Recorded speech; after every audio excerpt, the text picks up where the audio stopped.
Physics junkies, physics के पढ़ने में आपका स्वागत है। तो कैसे हैं आप लोग? आपने देखा होगा जो आप टीवी रिमोट या फिर एसी रिमोट और कोई इलेक्ट्रॉनिक डिवाइसेस जैसे टॉर्च हुई उसमें देखते हैं हम एक सेल नहीं लगाते, कई बार नंबर ऑफ सेल्स लगाते हैं, राइट? और कई बार सीरीज में लगाते हैं, कई बार पैरेलल में लगाते हैं। मतलब आपने मान लीजिए एक के पीछे एक सेल लगाए, तो क्या आप सोच रहे हैं पोटेंशियल या करंट कुछ बढ़ जाएगा या हमें फायदा होने वाला है? अगर आप सोच रहे हैं कि हमेशा हमें फायदा होगा तो शायद इस वीडियो में आपको सब क्लियर होने वाला है। तो शुरू करते हैं। Combination of cell.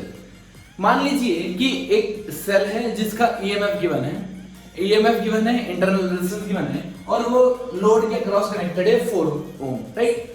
तो यहां पर अगर मैं करंट पूछूं, करंट थ्रू द सर्किट, क्या करंट होता है net EMF divided by total resistance. आपको पता है अगर करंट यहां से फ्लो हुई आई तो ये पूरी करंट इस सर्किट में आई की फ्लो का मतलब ये दोनों रेजिस्टेंस का है दोस्तों सीरीज में, करेक्ट? तो यहां पर अगर मैं टोटल रेजिस्टेंस लिखूं तो हो जाएगा 4 + 1 that is 5 that is 1 ampere. Clear? अच्छा, मतलब हमने एक बैटरी लगाई 5 वोल्ट की जिसका इंटरनल रेजिस्टेंस 1 ओम था, अब करंट फ्लो हो रही थी 5 एंपियर। एक काम करता हूं, मेरे को ऐसा दिमाग में ख्याल आया कि एक अगर बैटरी में सीरीज में जोड़ दूं इसके साथ तो हो सकता है करंट बढ़ जाए, मेरे को सपोर्ट मिले। चलो और देखते हैं। तो ये 2 ईएमएफ और ये 5 वोल्ट, ये ईएमएफ 2 वोल्ट, ये 5 वोल्ट। अब मैं अगर करंट निकालूं सेकंड सर्किट में तो दोस्तों ईएमएफ कितना हो जाएगा, दोनों सपोर्ट कर रहे हैं एक दूसरे को, तो ये जाएगा 5 + 2 7 वोल्ट। ठीक है, आप ऐड कर सकते हैं ऐसे, और आप चाहें तो किरचॉफ्स लॉ भी लगा सकते हैं, मैं वो भी सिखा देता हूं। ये करंट अगर आई फ्लो हुई तो ये तीनों रेजिस्टेंस दोस्तों फिर से सीरीज में आ गए, तो ये जाएगा 5.5। क्लियर? अब दिख रहा होगा आपको ये 1 से तो बढ़ा जा रहा है, ये 1.2 समथिंग आएगा, 7 अप्रॉक्सीमेट मान लेते हैं। 1.2 तो आएगा, 1.2 एंपियर। अब आपको दिख रहा है कि करंट बढ़ गई, हमको हो गया फायदा।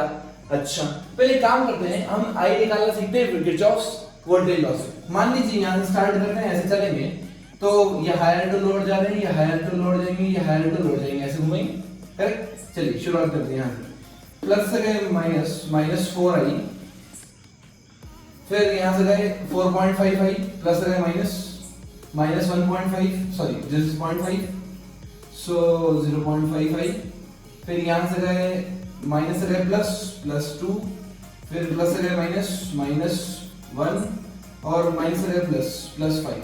तो आपको दिख रहा होगा दोस्तों ये 2 और ये 5 क्या हो गया 7, और ये जितनी करंट है ये माइनस -4 -1 और -0.5, ये हो जाएगा 5.5 आई, और हमने यही डायरेक्ट लिखा है यहाँ से 7 / 5.5 आई। ठीक, चलिए। तो हमने एक चीज सीख ली कि यहाँ पर अगर हमने बैटरी लगाई है सीरीज में तो करंट हमारा बढ़ गया। एक केस और लेते हैं, मान लीजिए ये 5 वोल्ट की बैटरी, सेम सब कुछ सेम, वही 5 वोल्ट 1 एंपियर लोड 4 एंपियर, और हमने एक बार बैटरी लगा दी 1 वोल्ट जिसका इंटरनल रेजिस्टेंस था 2 ओम। ठीक है, अब करंट निकालते हैं दोस्तों। इफेक्टिव ईएमएफ डायरेक्ट लग दो, डायरेक्ट लिखूंगा मैं, तो ये 5 और 1 6, तो टोटल जो करंट आने वाली है वो कितनी आने वाली मेरी 6 डिवाइडेड बाय टोटल रेजिस्टेंस कितना दोस्तों 4 + 2 + 1, ये तीनों का सीरीज में करंट सेम होगी 7, 6/7। क्या दोस्तों आपको ऐसा नहीं लग रहा ये 1 से कम, करेक्ट? लगभग होगा हमारा 0.8 के आसपास, 0.8 60 56 40, और ये जाएगा 6 7 42, 0.86 समथिंग, करेक्ट? इसका मतलब 1 से कम आ रहा है, दैट इज फॉर श्योर। यहां पे हमें हो गया नुकसान। क्या हो गया दोस्तों? नुकसान। तो एक चीज आपको समझ में आई होगी इन 3 प्रॉब्लम से कि अगर आप बैटरी को सीरीज में लगा रहे हो, तो ये कोई जरूरी नहीं है कि आपको 100% फायदा होने वाला है। क्लियर? अच्छा, अब चलते हैं। मान लीजिए कि मैंने एक सेल लिया जिसका ईएमएफ कितना है E और इंटरनल रेजिस्टेंस कितना है R। अब मैंने मान लीजिए इसको डायरेक्ट वायर से कनेक्ट कर दिया ऐसे, ठीक है? अभी के लिए ऐसा समझिए, तो इसमें से करंट कितनी फ्लो होने वाली, नेट ईएमएफ बाय रेजिस्टेंस, बोलो हाँ, ठीक है? आइडियल वायर से मैंने कनेक्ट कर दिया, चलो ठीक है। अब मैंने क्या किया, n नंबर ऑफ सेल्स ली। क्या लिए? n number of cells. मैंने सोचा कि मेरे को फायदा होगा, मैं बहुत सारे सेल लगा दूंगा, एक के पीछे और मेरे को फायदा होगा। ठीक है, लगा दिए। अब ठीक है, मैंने इसको करेक्ट कर दिया, तो ये ई कितना होगा दोस्तों, n सेल्स है तो n e जुड़ जाएगा, मैंने देखा अभी यार, तो ये कितना हो जाएगा n e divided by resistance कितना है, क्या ये रेजिस्टेंस सारे सीरीज में होंगे, तो ये n r, तो करंट कितनी आनी मेरी e बाय r। ओ एक सेल लगाओ तब भी e बाय r, और n सेल्स लगाओ तब भी e बाय r, मतलब हमको नेट फायदा क्या हुआ, आइडेंटिकल सेल लगाने से हमारी करंट की वैल्यू कोई चेंज नहीं हुई। चेंज क्या हुआ दोस्तों, एनर्जी ज्यादा मिल गई आपको। हम क्यों लगाते हैं ग्रुपिंग, ताकि एक बैटरी में जितनी एनर्जी है दो बैटरी में ज्यादा एनर्जी मिले, ज्यादा एनर्जी मतलब ज्यादा टाइम तक वो चल सकेंगे, ठीक है।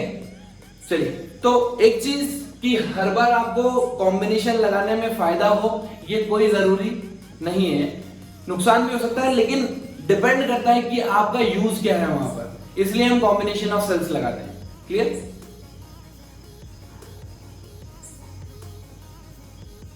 Now we will discuss series combination of sales.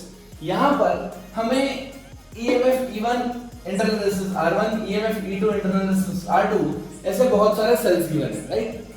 अब हम क्या चाहते हैं, हम चाहते हैं कि ये सारी बैटरी का, सारे सेल का इफेक्टिव लिख के हम डायरेक्टली इसको शॉर्ट कर दें और ऐसा लिखें कि EMF effective, internal resistance effective, और जो लोड है जो भी हमारा बाहर जहां हम यूज कर रहे हैं, इस फॉर्मेट में ये आंसर आ जाए। तो हम यहां कोशिश करेंगे इफेक्टिव EMF, इफेक्टिव रेजिस्टेंस और टोटल करंट निकालने की। दोस्तों अभी हमने किरचॉफ्स वोल्टेज लॉ लगा के देखा कि ये जो बैटरी है अगर सेम डायरेक्शन में करंट फ्लो करा रही हो, क्या डायरेक्ट EMF इनका ऐड हो जाता है। तो मैं क्या डायरेक्ट ऐसे लिख सकता हूं कि जो EMF इफेक्टिव आने वाला है, इफेक्टिव EMF आने वाला है दोस्तों, वो कितना आने वाला है, वो आने वाला है E1 प्लस E2, करेक्ट। ये दोनों इंटरनल रेजिस्टेंस जो बैटरी के हैं, क्या ये दोनों भी सीरीज में हैं, तो मैं नेट इंटरनल रेजिस्टेंस भी लिख सकता हूं, R इफेक्टिव क्या R1 प्लस R2, करेक्ट। चलिए, अब ये सारा रेजिस्टेंस इस लोड के साथ, इस एक्सटर्नल रेजिस्टेंस के साथ भी सीरीज में है, तो जब मैं करंट लिखूंगा तब आएगा net EMF that is E1 plus E2 divided by total resistance of the circuit R1 plus R2 plus R। Clear? R1 plus R2 plus R। आप यहां से इसको ऐसा लिख सकते हैं, effective EMF divided by effective internal resistance plus R equal to I। अब आप यहां से कंपेयर करेंगे तो इफेक्टिव EMF की वैल्यूज भी आ जाएगी और इफेक्टिव इंटरनल रेजिस्टेंस की वैल्यू भी आ जाएगी, ठीक है। अब मान लीजिए n आइडेंटिकल सेल्स हैं, n आइडेंटिकल सेल्स हैं, तो n आइडेंटिकल सेल लगा दिए मैंने, E R सबका EMF E इंटरनल रेजिस्टेंस है, करेक्ट। टोटल EMF कितना होगा दोस्तों, net EMF divided by net resistance plus load, net internal resistance plus load resistance, total resistance, ये दोनों मिला के क्या बनाते हैं, total resistance of the circuit बनाते हैं, ठीक है। तो ये कितना आ जाएगा, E N। सिमिलरली R है ना, n सेल्स है आइडेंटिकल, तो जाएगा NR plus capital R। This will give me the value of the current, ठीक है। अब मान लीजिए एक इंपॉर्टेंट पॉइंट यहां पर, मान लीजिए कि किसी सेल को आपने रिवर्स कर दिया, ठीक है, एक सेल को आपने क्या कर दिया, रिवर्स, एक सेल को आपने कर दिया रिवर्स, ठीक है। अब क्या होगा, ध्यान से देखना दोस्तों, ध्यान से, जैसे ही मैंने इसको रिवर्स किया, मान लीजिए इसको ऐसे कर दिया, क्लियर, ओके। अब क्या होगा, जैसे ही मैंने इसको रिवर्स किया तो कितना हो गया, यहां पर कितने सेल बचे जो एक डायरेक्शन में करंट फ्लो कर रहे हैं, n-1, और ये कितना है 1, क्लियर। तब जब इफेक्टिव EMF आएगा वो कितना आएगा दोस्तों, n-1 E माइनस E क्यों, क्योंकि ये हमको सपोर्ट नहीं कर रहा, ये हमको क्या कर रहा है, अपोज कर रहा है, ये हमको क्या कर रहा है दोस्तों, अपोज कर रहा है, डिवाइडेड बाय ये इफेक्टिव EMF हो गया, डिवाइडेड बाय क्या रेजिस्टेंस भी माइनस होगा, नहीं दोस्तों रेजिस्टेंस माइनस नहीं होगा, क्यों, क्योंकि मान लीजिए अगर ये सारी बैटरी मिलके करंट इधर फ्लो कर रही है, इसका इफेक्ट भी मान लीजिए हट गया, सब मिलके इफेक्टिवली करंट अगर I फ्लो कर रही है कुछ स्मॉल I, तब वो सब में से करंट क्या होगी, सेम, मतलब रेजिस्टेंस में कोई चेंज होने वाला नहीं है, तो रेजिस्टेंस होगा NR प्लस R। तो आप यहां देख सकते हैं ये हो जाएगा NE minus 2E by NR plus R। देखो एक बैटरी को रिप्लेस किया, मतलब एक बैटरी को रिवर्स किया, तो यहां पर 2E का नुकसान हो गया हमको, 2 बैटरी का नुकसान हो गया। कैसे? क्योंकि ये बैटरी अब इसके इफेक्ट को कैंसिल कर रही है, तो एक बैटरी को रिवर्स किया तो टोटल वो एक बैटरी को और खा जाएगी, मतलब 2 बैटरी सर्किट में से बाहर जाएगी। ठीक है, तो हम यहां से N-2E डायरेक्ट भी लिख सकते हैं, N-2E। सिमिलरली अगर आप 2 बैटरी को रिवर्स करोगे तो 4 बैटरी बाहर आ जाएगी, 3 बैटरी को रिवर्स करोगे तो 6 बैटरी बाहर आ जाएगी। ये समझ में आ रहा है? M बैटरी को रिवर्स करोगे तो N-2 टाइम्स M हो जाएगा। क्लियर?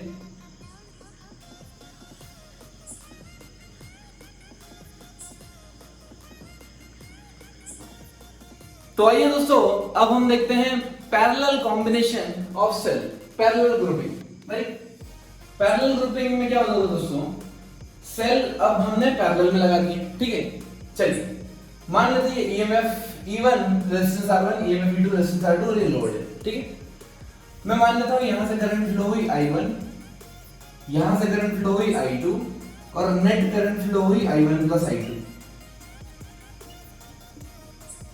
कैपिटल I मान लेता हूं। ठीक है, I1 plus I2 capital I मान लिया। ठीक है, चलो अब हम किरचॉफ्स वोल्टेज लॉ लगाएंगे दोस्तों, एक बार इस लूप में लगाएंगे और एक बार इस लूप में लगाएंगे, मतलब we are taking battery with the external resistance. ठीक है, तो क्या होगा दोस्तों, हमारा यहां से स्टार्ट करते हैं। करंट अगर ऐसी फ्लो हो रही है तो ये हायर पोटेंशियल होगा, ये लोअर होगा, करंट ऐसी फ्लो हो रही है ना, और ये माइनस, ये प्लस।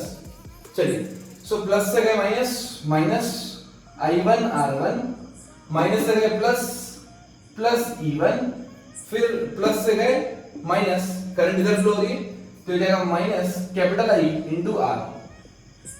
ठीक है, इक्वल टू 0। सिमिलरली जब हम यहां से स्टार्ट करेंगे तो एकदम डिक्टो E1 की जगह E2 हो जाएगा, बस बाकी सब कुछ सेम रहेगा। तो कितना हो जाएगा, minus I2 R2 plus E1 minus I R equal to 0। Clear? चलिए अब मैं क्या करता हूं दोस्तों, मुझे इस कॉम्बिनेशन को कैसे लिखना है, इस फॉर्मेट में, मतलब इन दोनों बैटरीज को हटा के मेरे को एक सिंगल बैटरी बनाना है जिसका EMF E इफेक्टिव हो और रेजिस्टेंस R इफेक्टिव हो। करेक्ट, और उसको मैं लोड के क्रॉस करूंगा, तब मैं करंट क्या लिखूंगा, current is equals to I equal to E effective divided by net resistance. Net resistance means effective resistance of the cells plus load resistance.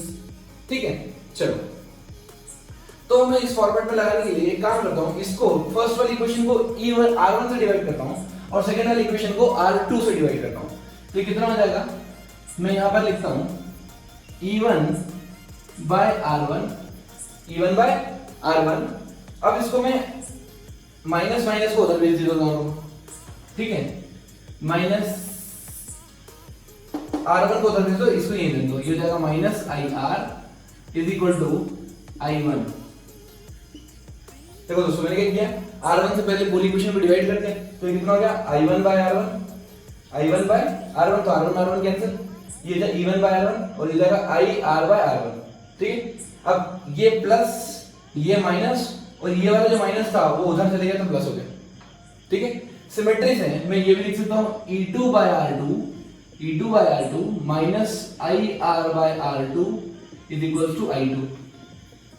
क्या ये दोस्तों आपको इक्वेशन 3 और 4 क्लियर है? कुछ भी नहीं किया मैंने क्या किया, वही डिवाइड किया R2 से और उसको उधर पहुंचा दिया बस। ठीक है, अब अगर मैं किरचॉफ्स लॉ लगाऊं, किरचॉफ्स करंट लॉ लगाऊं, तो क्या I1 प्लस I2 मतलब ये करंट प्लस ये करंट मिलकर नेट करंट मिलेगी I1। मैं I am adding equation 3 and 4, adding equation 3 and 4, so I get E1 by R1 plus E2 by R2। यहां पर देखो क्या कॉमन आ रहा है, माइनस IR कॉमन आ गया, 1/R1 plus 1/R2 is equal to I। Clear? चलो अब एक काम करता हूं, मैं इस I को भी उधर ले आता हूं, तो ये जाएगा E1 by R1 plus E2 by R2 is equal to I common, I common निकालिए, ये हो जाएगा R into 1/R1 plus 1/R2 plus 1। समझ में आया दोस्तों? इसको उधर ले जाओ तो आई ऑलरेडी प्रेजेंट है, तो आई कॉमन निकालते हैं बचा 1 और ये एड्रेस। ठीक है, अब मुझे इस फॉर्मेट में लेके आना है। ठीक है, मतलब मुझे क्या होना चाहिए, R यहाँ पे R इंटू समथिंग है, R इंटू समथिंग है ना, तो मुझे यहाँ चाहिए सिर्फ अकेला R हो। यहाँ पे क्या हो, अकेला R हो बस। ठीक है, अकेला R कैसे होगा, एक काम करता हूं मैं, ये वाली क्वांटिटी को पूरी इक्वेशन में डिवाइड कर देता हूं, तो ये कितना हो जाएगा दोस्तों, ये हो जाएगा मेरा E1 by R1 plus E2 by R2 divided by, मैं इस जो ब्रैकेट में लिखा ना ये राउंड ब्रैकेट, इसको मैं डिवाइड कर रहा हूं सब पूरी इक्वेशन में, 1/R1 प्लस 1/R2। अब अंदर क्या बचेगा, अंदर बचेगा I into R plus 1/R1। ठीक है, 1/R1, यहां पर कुछ भी था मैंने कॉमन निकाल लिया, तो कितना होगा, डिवाइड करना पड़ेगा मेरे को, 1/R1 प्लस 1/R2। दोस्तों अगर ये स्टेप आपको समझ में आ गई तो काम खत्म हो गया। मैंने क्या किया, देखो ध्यान सुनो, मैंने ये जो ब्रैकेट में लिखा था इसको कॉमन निकाल लिया, जो ब्रैकेट में लिखा था उसको क्या निकाल लिया मैंने, कॉमन।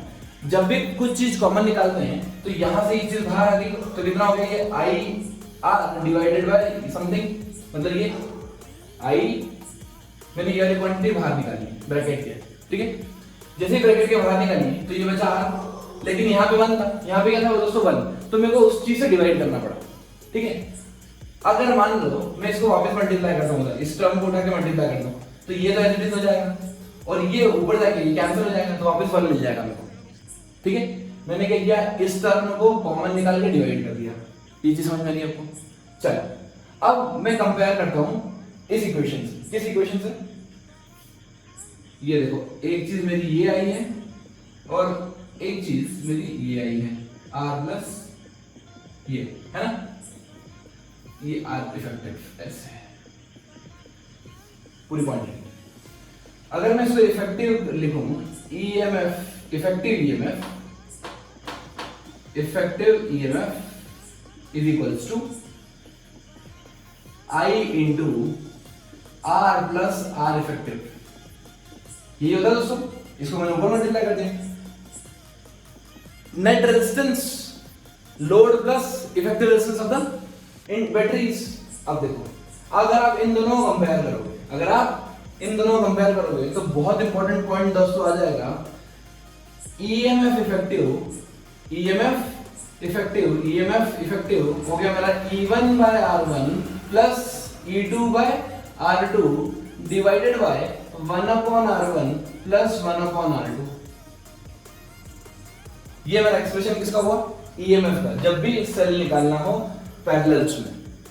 और जो R इफेक्टिव होगा मेरा वो कितना होगा दोस्तों, 1/1/R1 प्लस 1/R2। अगर आप ये एक्सप्रेशन समझ गए दोस्तों तो खेल खत्म हो गया।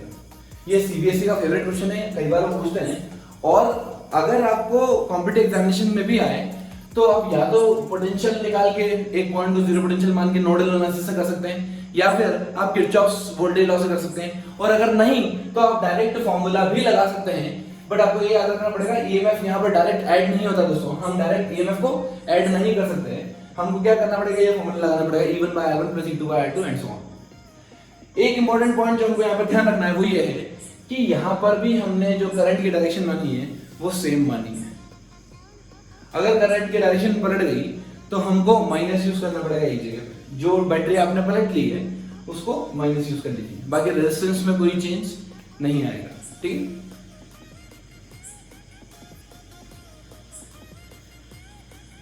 Now we are taking M identical cell. हमने क्या लिया है दोस्तों, यहां पर सारे सेल पैरेलल में हैं, आइडेंटिकल है, मतलब EMF भी सेम है और इंटरनल रेजिस्टेंस भी सेम है, और टोटल कितनी रोज बन रही है, 1 2 3 4 ऐसे मान लीजिए M रोज है। ठीक है, चलिए हम निकालते हैं इसमें से करंट कितना फ्लो होगा, इफेक्टिव EMF कितना होगा, इफेक्टिव रेजिस्टेंस कितना होगा।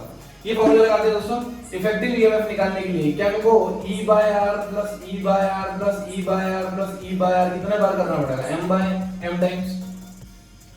Similarly 1 by R plus 1 by R plus 1 by R plus 1 by R कितना पड़ेगा? करना पड़ेगा M टाइम्स। करेक्ट। इसका मतलब जो इफेक्टिव ईएमएफ आने वाला है M बाय R तो कैंसिल हो गया, मेरे पास क्या बचा? E। ओह, जब भी पैरेलल में लगे हों सेल्स, जब भी पैरेलल में लगे हों सेल्स, तो कितनी भी टोटल रोज बना दे वो, कितने भी आपको सेल्स दे दे, उनका इफेक्टिव ईएमएफ ई ही होने वाला है, आइडेंटिकल हो तो। आइडेंटिकल हो तो चलिए अब आर इफेक्टिव निकाल के देखते हैं। आर इफेक्टिव कितना आएगा दोस्तों? 1 upon R plus 1 upon R plus 1 upon R and so on. कितना टाइम्स? m times.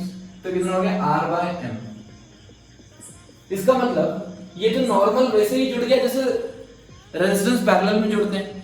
जैसे रेजिस्टेंस R हो और R हो तो कितना होता है? R by 2। R हो तो R बाय 3। सिमिलरली कितना है? R M टाइम्स है तो हो गया R बाय M। नॉर्मल, बिल्कुल नॉर्मल, ठीक है। आइडेंटिकल हो तब डायरेक्ट E की जगह इफेक्टिव E लिख दो। पैरेलल में इफेक्टिव ईएमएफ चेंज नहीं होता और सीरीज में चेंज होता। सीरीज में n टाइम्स आएगा, राइट। और रेजिस्टेंस तो नॉर्मल जैसे अपन सीरीज और पैरेलल में ऐड करते हैं वैसे ही हमें ऐड करना है, ठीक है। तो मैं करंट निकाल लेता हूं। करंट कितनी आएगी दोस्तों? Net EMF divided by total resistance R by M plus R। This will give me the current through the resistor, okay.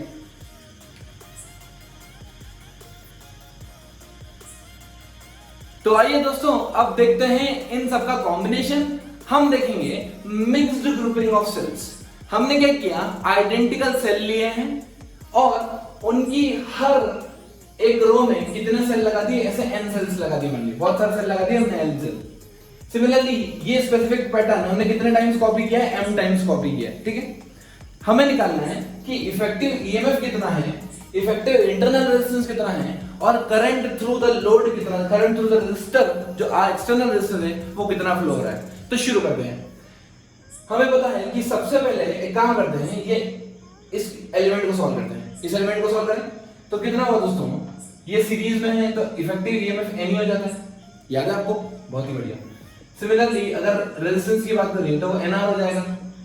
Clear? अब ये सब पैरेलल में, ये सब क्या है दोस्तों? पैरेलल में NE कितने टाइम्स है ये सब? m टाइम्स, ठीक है। मुझे पता है कि अगर एक का ईएमएफ NE है तो पैरेलल में सबका ईएमएफ NE ही होगा, इफेक्टिव ईएमएफ NE ही होगा, पैरेलल में ईएमएफ चेंज नहीं होगा। अभी अपन ने देखा, राइट। तो ईएमएफ इफेक्टिव कितना आ गया? इफेक्टिव ईएमएफ हो गया हमारा NE, ठीक है। चलो रेजिस्टेंस देखते हैं इफेक्टिव। ये NR है ऐसे m टाइम्स है, राइट। तो क्या होगा दोस्तों? जब 2 टाइम्स होता है R तो R by 2, R by 3, m times होता है R बाय m। लेकिन यहाँ R नहीं है, कितना? NR है। तो जो इफेक्टिव रेजिस्टेंस होगा, इफेक्टिव रेजिस्टेंस वो कितना होगा? NR by m। क्लियर? चलो अब तो इजी हो गया आपके लिए काम। तो नेट करंट निकाल सकता हूं। Net current equals to total EMF divided by net internal resistance NR by m plus load resistance, external resistance, ठीक है। तो कितना आ गया हमारा? NE upon NR by m plus R। This will give you the current through the resistor. तो हमने EMF निकाल लिया इफेक्टिव, इंटरनल रेजिस्टेंस निकाल लिया इफेक्टिव और करंट निकाल लिया, ठीक है। अब आपने दोस्तों मैक्सिमम पावर ट्रांसफर थ्योरम पढ़ी होगी, मैक्सिमम पावर ट्रांसफर थ्योरम पढ़ी होगी। अगर वो बोले कि इतने सब कुछ लगाने के बाद आपको अगर रेजिस्टेंस के थ्रू जो एक्सटर्नल लोड है उसके थ्रू अगर मैक्सिमम पावर चाहिए, क्या चाहिए दोस्तों? मैक्सिमम पावर चाहिए, तो what should be the value of R? आपको ध्यान होगा जब इंटरनल रेजिस्टेंस मैच करता है एक्सटर्नल रेजिस्टेंस से, एंटायर इंटरनल रेजिस्टेंस की पूरा सम इन सबका इफेक्टिव इंटरनल रेजिस्टेंस अगर एक्सटर्नल रेजिस्टेंस के बराबर रहता है, उस केस में जो पावर ट्रांसफर होती है वो मैक्सिमम होती है। सो हम इंपॉर्टेंट पॉइंट लिख सकते हैं, for maximum power transfer, for maximum power transfer क्या NR by M, क्या R के बराबर होना चाहिए? एनआर बाय एम क्या होना चाहिए दोस्तों, आर के बराबर होना चाहिए। बस अब आप ये वैल्यूज पुट कर दीजिए और आपका डिजायर्ड पावर और जो कुछ भी आपको निकालना है वो आप इजीली कैलकुलेट कर सकते हैं। क्लियर?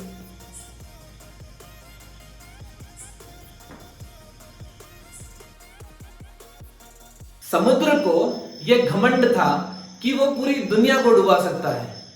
इतने में तेल की एक बूंद आई और तैर कर निकल गई। Stay motivated, keep learning, keep support.